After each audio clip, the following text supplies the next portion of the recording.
Computer's running. Oh, I see the red light. We're cool. Okay. Oh, Great.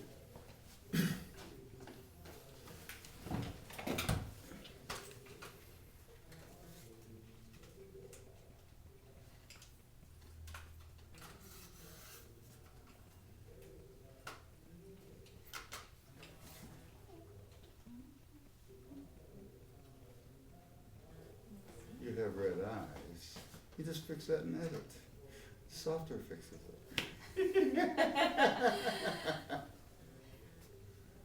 Rabbit eyes, right? He said I have rabbit eyes. so I take And it back. it's, so now I feel insecure. Rabbit eye, I don't know how to look like rabbits. Okay, so G. Oh. Okay, this is fine. Okay.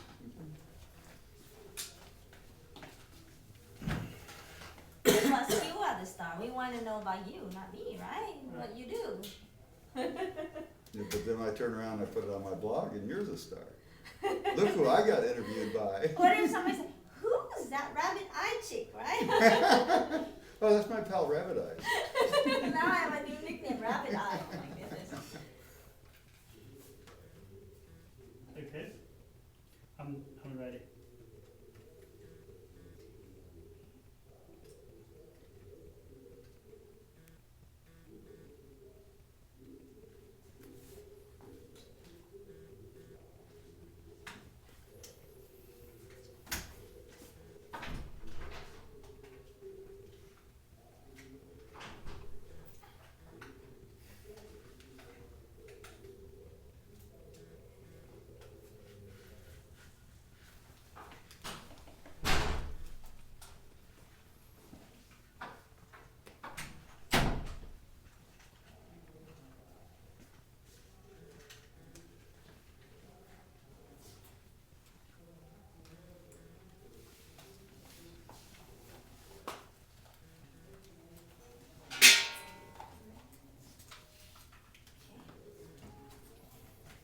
Okay, rabbit eye coming.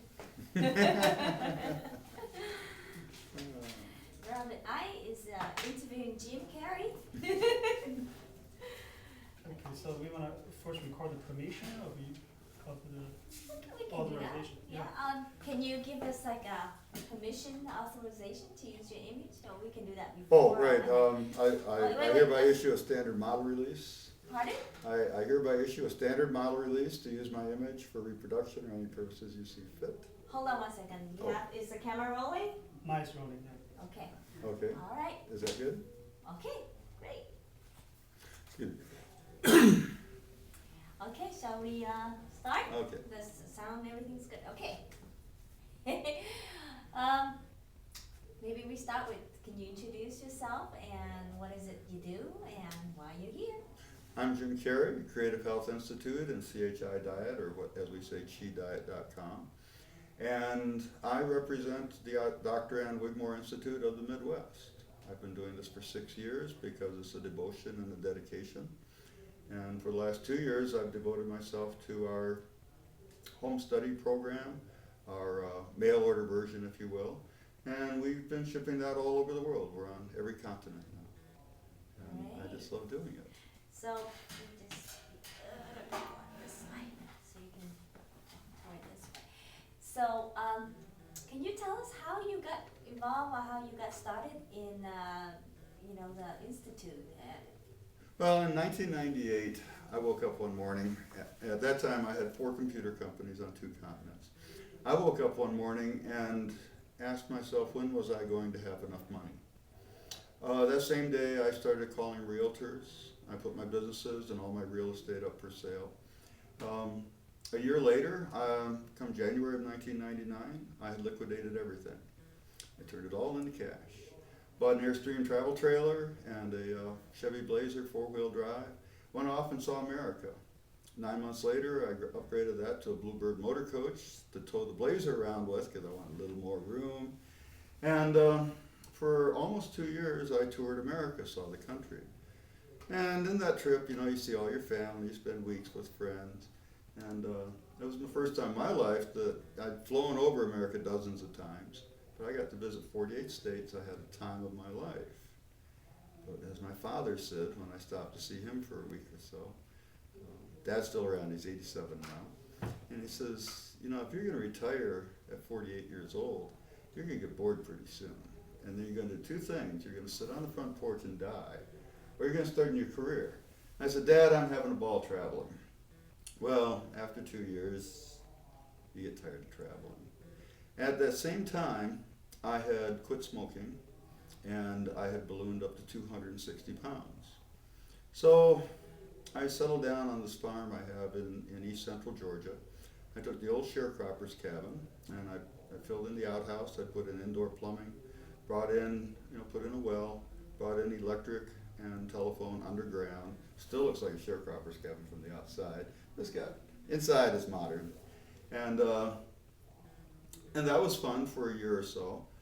But to get the weight off, I went on a vegetarian diet, ate 1,500 calories a day. I still have the little notebook, so I wrote everything down. I was walking 20 miles a day and doing construction. I went from 260 to 240 and plateaued and sat there for 2 years. So I was talking to my sister, and now I have a sister for every occasion. This is my sister that lives in Hawaii, and she told me about the Creative Health Institute. She had studied with Dr. Ann Wigmore in Boston back in the 80s, and then more recently had worked with Creative Health Institute. She said, they have a different lifestyle, and I said, oh, that's your hippie diet thing, I'm not interested. She says, no, it's much more than that. You really need to go check it out. So I went, that was 6 years ago. I thought I was going for a few days. I ended up staying for 3 months. I discovered I was toxic, and that's why I was holding my weight. I dropped 20 pounds in the first 2 weeks. I dropped 30 pounds in the first month. I never counted a calorie. I never missed a meal. I was probably walking less, not more, but I was still walking probably 15 miles a week. But between the diet and the exercise, my body detoxified itself. At the Institute, you mean? At the Institute. And within a year, I had gone from 240 down to 170. Now, when I was in college, I weighed 165.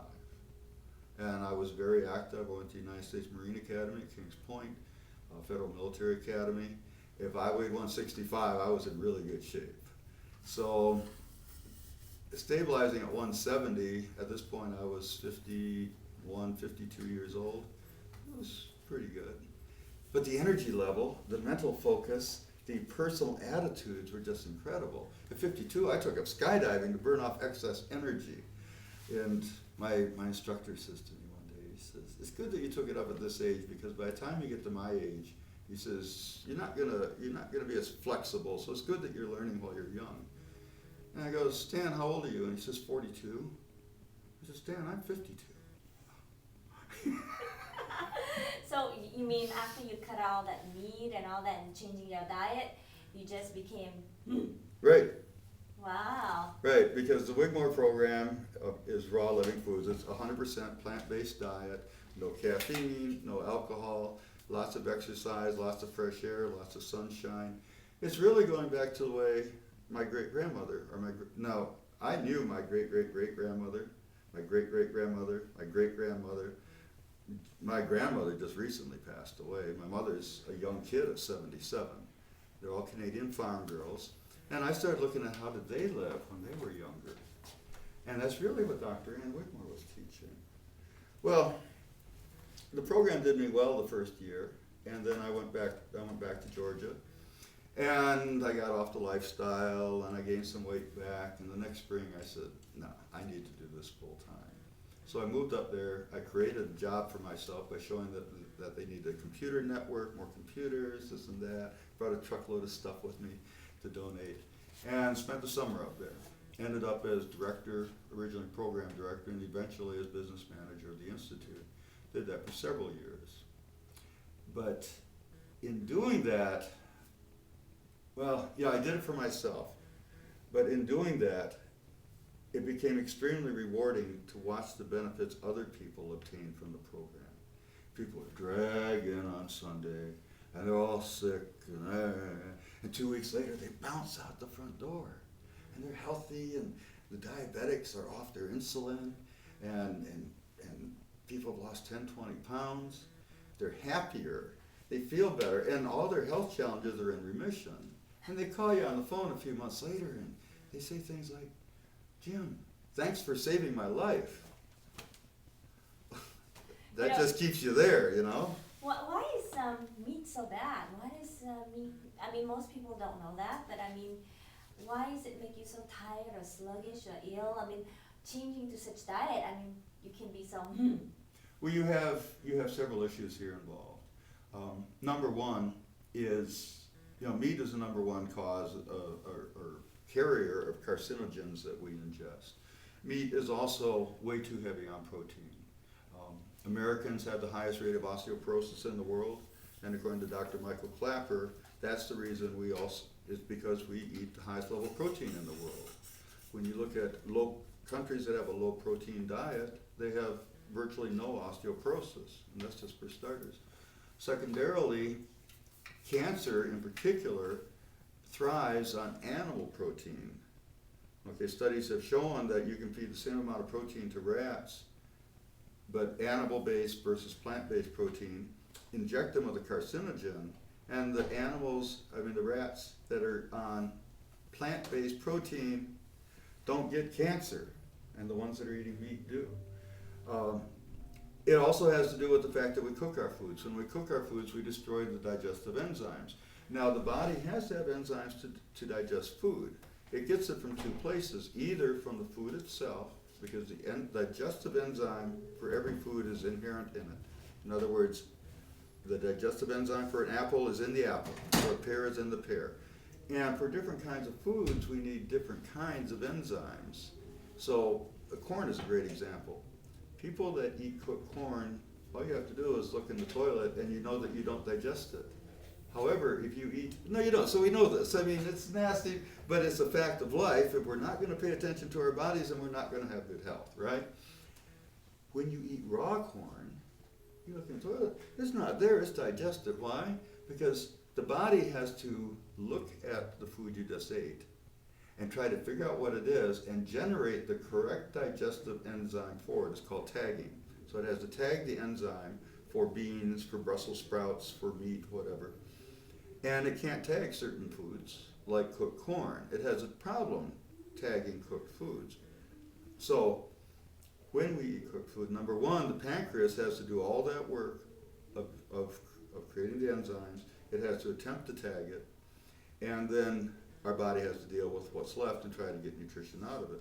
When you're eating uncooked food, even if it's meat, the digestive enzyme for the meat is in the meat. Leave the meat out on the counter for a few days, what's it do? It spoils. It starts digesting itself. So you're not suggesting eating raw meat, are you? No, because meat goes back to the previous. I'm saying that if I was going to eat meat and it was organic range fed, okay, and it's called steak tartare, right? If I was going to eat meat, I'd be looking for organic range fed and eat it raw because it'll digest itself in my body.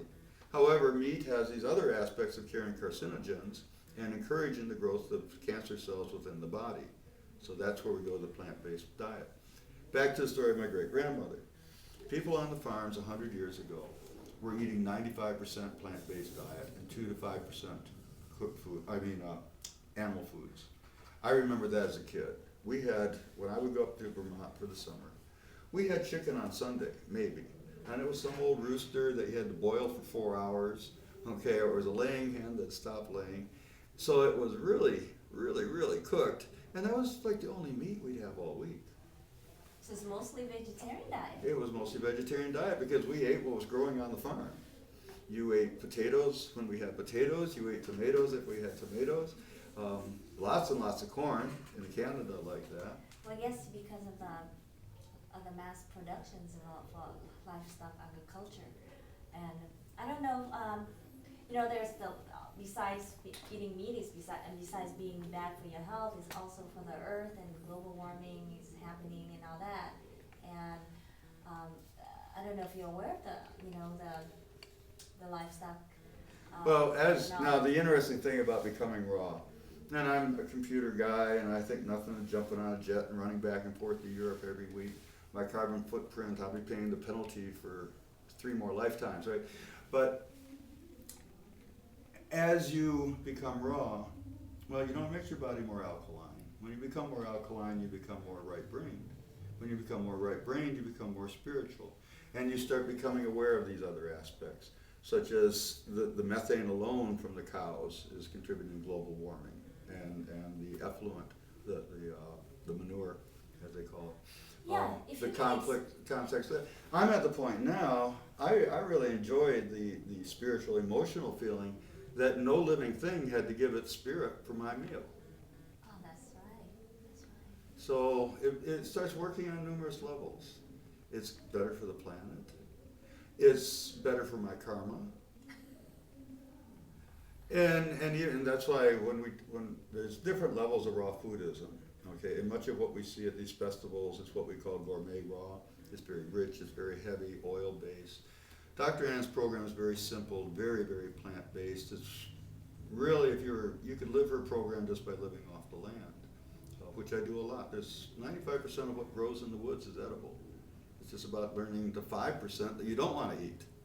Okay, so dandelions, as we're getting into springtime in Georgia, I'm eating more and more just out of my yard. I go harvest the yard before I run the lawnmower. So go out and pick up all the, like the wood, the dandelion, and we'll have a salad. Lamb's quarter is a big one. Dr. Flora Van Orden is a dear friend of mine. She lives in Homestead. She was Dr. Ann Wigmore's assistant for 22, 23 years. She's been a raw fooder for over 40 years. Now she's in her 70s. She teaches yoga to 3rd and 4th graders as one of her volunteer projects. She's a counselor for teenage girls. She's a guardian ad litem for the Florida courts for abused youngsters. This is all her retirement work in her 70s. She hardly has a grocery bill. Between her garden and what she gets out of the woods across the street in Homestead, Florida, she lives off the land. And it's a very natural way to go. And if you think about it, up until 100 years ago, 90% of the population lived in the country. 10% lived in the city. Today, 95% lives in the cities. When we lived in the country, we were eating what was locally grown, didn't have the transportation, trains, and airplanes, locally grown, harvested when ripe, and typically it was grown with love, kindness, and understanding. Our bodies existed on that for millennia, up until the last 100 years. As industrialization took over, as man started moving into the city, we had to find a way to transport food into the city and not have it spoil.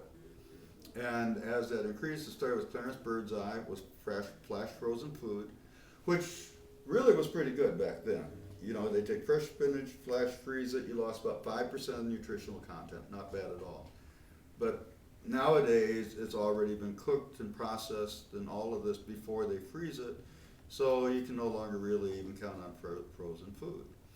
All your other things, then the invention of tinning or canning came along, and that is all, it's a recipe. They put it in a big pot, in a kettle, they stir it up, they throw the spices in, they cook the daylights out of it, they often double cook it because they want to make sure there's no bacteria. So they cook it to death. By the time you cook the bacteria to death, you cook the food to death, stick it in a can, and put it on a shelf, and you say, oh, look at this, beef steak. Because of the American protein myth, we think beef stew is going to be healthy for me. There's not anything in that food. I mean, your body ekes a little bit of nutrition out of it. I think the thing keeping most Americans alive today is the lettuce and the tomato on their Big Macs. Oh, let me ask you another thing. Earlier you say it's good for your karma. I'm just, I'm having this random thought where, you know how you say eating animal protein, can cause cancer. There's a lot of, all these bad stuff. I wonder if, if you think in terms of karma, you're eating them, there's killing involved, and somehow it comes back in terms of, a person being sick or something. Everything in our life is integrated. Dr. Ann taught, as I said, Dr. Ann taught that healing is physical, mental, emotional, and spiritual. At one time, I was a Christian minister. I was asked to leave the church because of my radical teachings, mostly about diet. But I was happy. It was a mutual parting. I had outgrown that part of my life.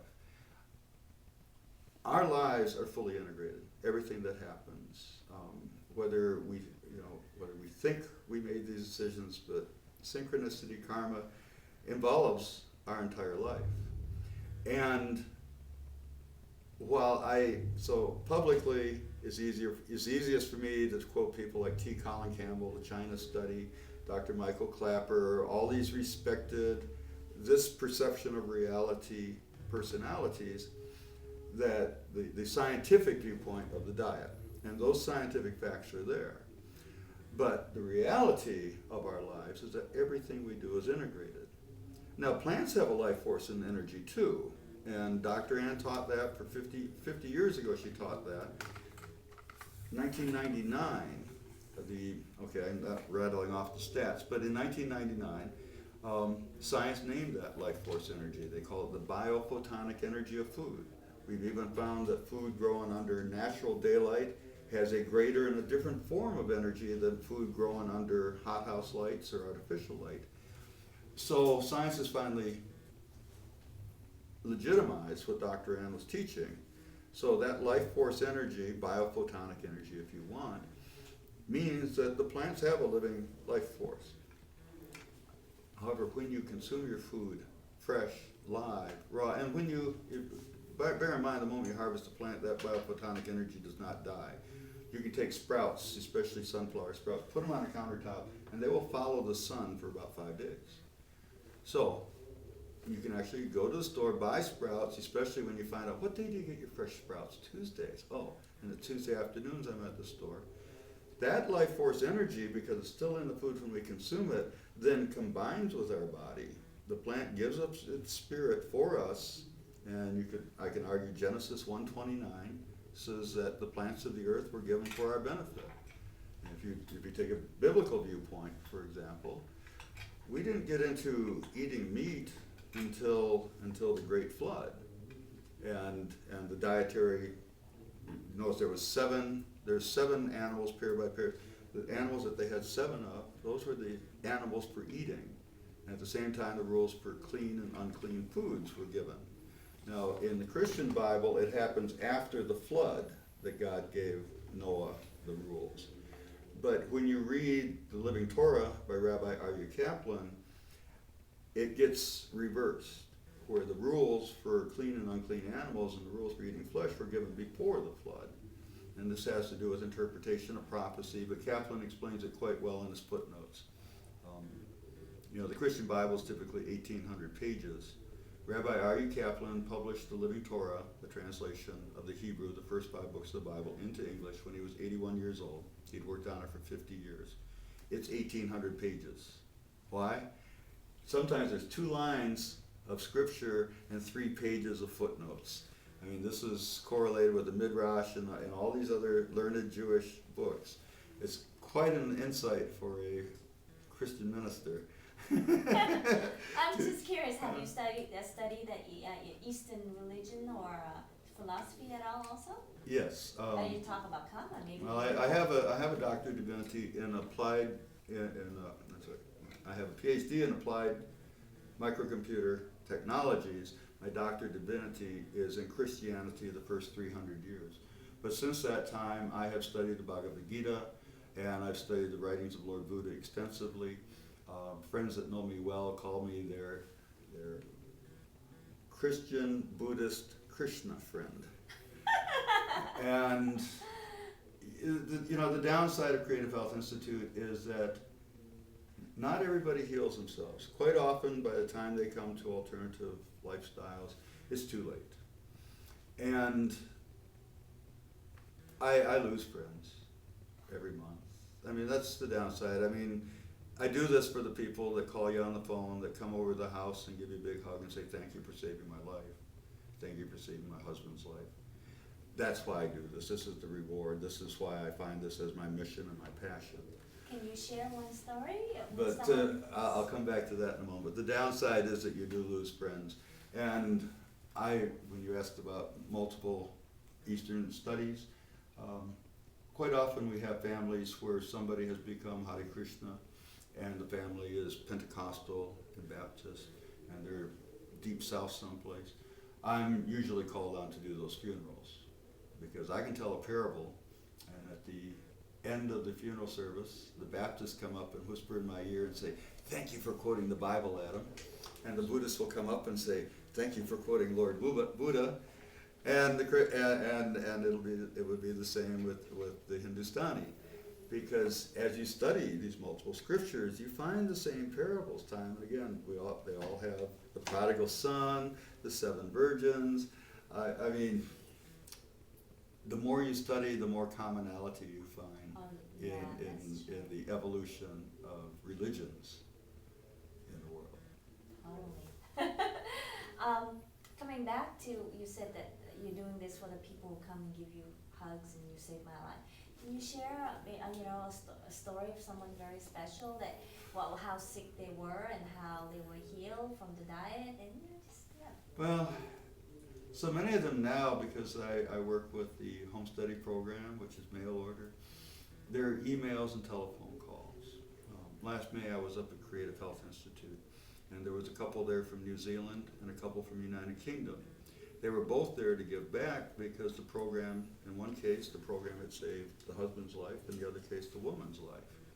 And I didn't know they were there. I just stopped in for a visit, and they come rushing up, big hugs. Oh, thanks for saving my husband's life. They stayed the summer, ran the garden to pay back to the Spirit what had been given to them. But to talk about a personal story, Well, I mean, one that comes to mind is Roseanne. She is Amish, and the Institute in Southwest Michigan is in the middle of Amish country. They live 10 miles down the road, which is quite a buggy ride. But she had been to doctors in 3 states for 7 years. She had a very bad tumor on her foot. And she had reached the point that doctors could not heal the tumor and had decided to amputate the foot. Well, before that, her husband said, well, he kept hearing about this place down the road. So they showed up in the buggy, and I helped carry Roseanne's wheelchair into the Institute. wow. And she went on the Living Foods lifestyle, and she started using poultices of wheatgrass and comfrey on it, juiced wheatgrass, like the pulp when you do juicing, and juiced comfrey poultices. 3 weeks later, she danced out the front door. She donated her wheelchair, she donated her walker. I went over to the farmhouse for a year after that. And how you meet your Amish friend is you don't call on the phone, you don't make an appointment, you show up at dawn, because they'll be having breakfast. They're done milking the cows by now, and by lantern light, and they're having breakfast. And he's got, Roseanne at that time was 51, and her husband is 53. And they had 16 children, countless grandchildren. She was feeding 30 people every morning at these huge trestle tables as long as this room. And she's cooking up bacon, eggs, and all the farm food that you would have. And the boys are all thin as rails. They're Amish farmers. They're out there pitching hay with pitchforks. They're burning it off. But her and her husband, they're eating this program. Her husband dropped 30, 40 pounds. And she's on her feet all day long because she's running that stove, putting wood in the stove. I mean, we're talking about Amish farming, no electric in the house, pumping water by hand, and she's running that household. And it brought her back to life, and they became dear, close friends. Wow. Yeah. Well, can you explain? Earlier you started to explain about the ties between global warming and eating meat Mm-hmm. and methane and all that stuff. Can you elaborate on that? Like how scientifically because there was report from the United Nations and there are some news articles. Can you just elaborate? Well, Why is that people are saying if you eat less meat or eating meat, is really bad for the earth or global warming? Can you just explain I'll that? address that. The beauty, I edit a weekly newsletter called the CHIdiet Foods News. So that brings everything across my desk, and with thousands of readers say, oh, you got to see this. But we are outside of my expertise. I primarily read in living foods and alternative health. But a lot of it's just logical. If you're on a farm, cows, because of what they eat, they generate methane gas just automatically. And then you have their waste product, which is going to generate a high nitrogen runoff. then we have to truck them around. We truck them to the slaughterhouse. We consume fossil fuels to run the slaughterhouse, more fossil fuels to get that meat to the stores. So the global warming aspects of just processing meat is a lot of it, but the animals themselves generate a lot of global warming. Now that report you mentioned, attached to it, if you read, and I don't put my memory into these things, it had the statistical breakdowns, but the animals themselves generate a lot of byproduct that wouldn't be there. Because it can be argued that if we didn't have to process the meat, the beef, for example, if we didn't have to process that cow, we're still going to use fuel to transport more lettuce to the supermarket, and that's true. But the offset is much higher. Why is So, that? Well, there's more fossil fuel consumed in transporting the meat and processing the meat than there is consumed in processing and delivering the lettuce. Well, there's also deforestation also. You cut a lot of trees and you raise it for mass production, right?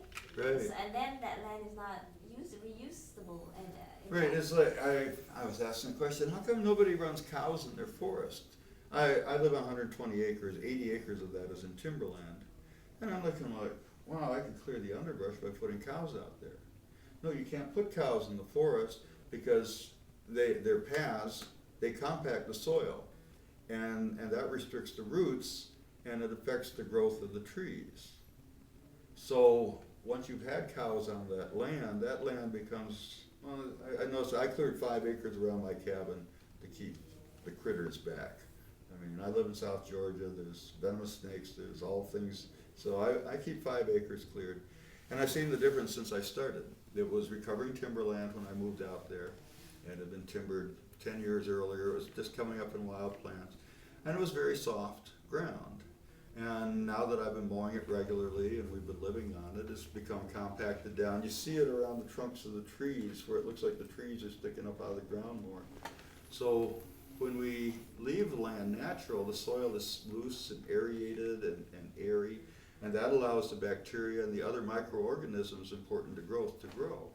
So when we put cows on there, or we start mowing it all the time and trampling it, or just trampling it with people's feet, we compact the soil, then the microorganisms that are necessary to plant growth can't exist, or we beat them out. Right. Well, it was really interesting. Anything you'd like to add? Any cool stuff? Any crazy stuff? And I'll tell you a secret, because the editor, if you have cool stuff, they will put more in, and if it's other stuff, I might cut you.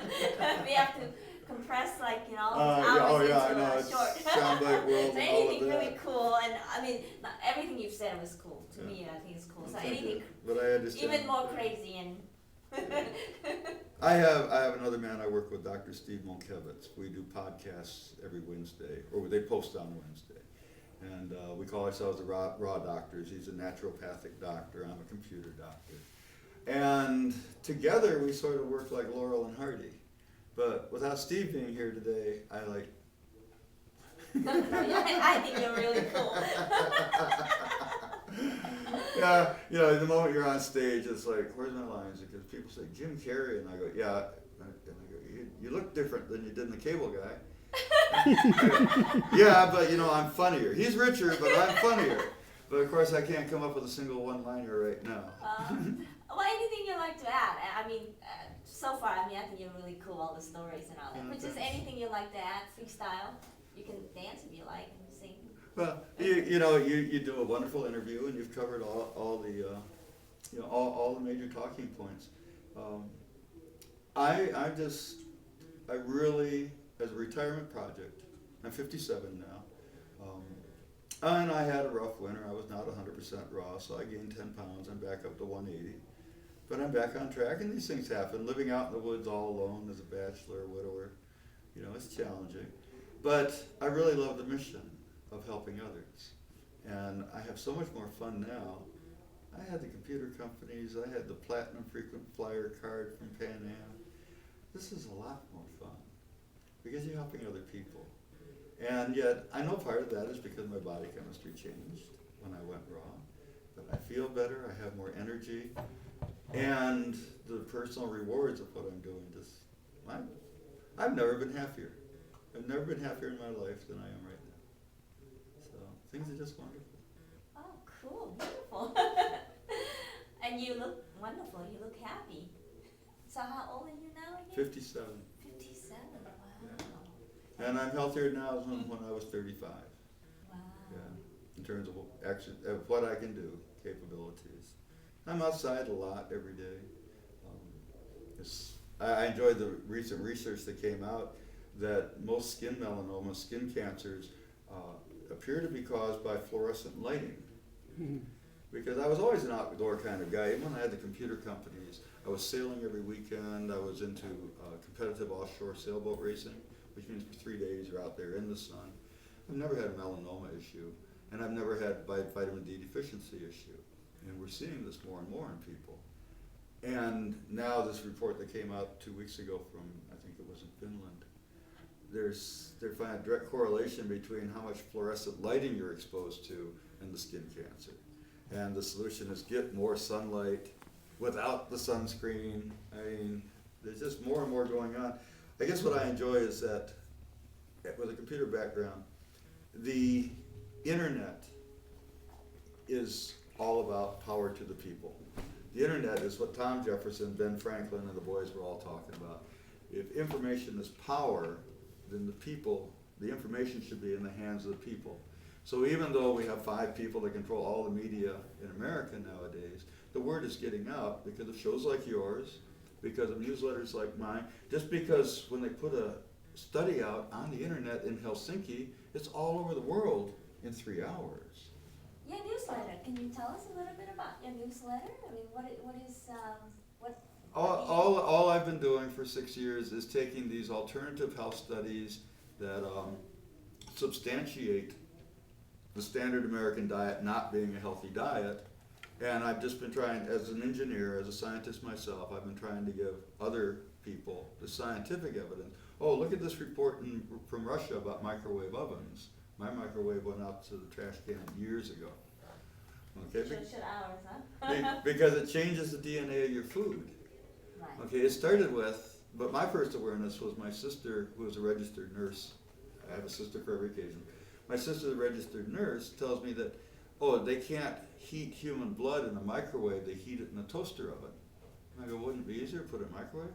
She said, you can't do that because it'll kill the patient every time. They discovered that in the early days of microwave. Nobody tells you this. Well, then then the brain starts working. You say, why is that? And you go, oh, it changes the DNA of the blood. Changes the DNA? Well, then it's not human blood anymore. No. Well, if it's not human blood anymore, then it's not a potato anymore, and it's not a steak anymore, and it's not corn anymore. Whatever you put in that microwave is used to be corn. What is it? We don't know, but it's not corn DNA. Well, that becomes the ultimate food processing. Then you dig a little deeper, you find out that microwave ovens were never approved for human usage in Russia. They let them in after revolution. They banned them again. There's several other countries that never allowed microwave ovens in. And yet all the research into the danger of microwave ovens was all done in Europe. None of it was done in America. We just said, hey, warm food, cool thing. Does that mean cell phone is also bad, huh? Well, you see, that's to be the newsletter. Cell phone, I keep mine, like they say, on the thing, an inch away from the body. I use it in speaker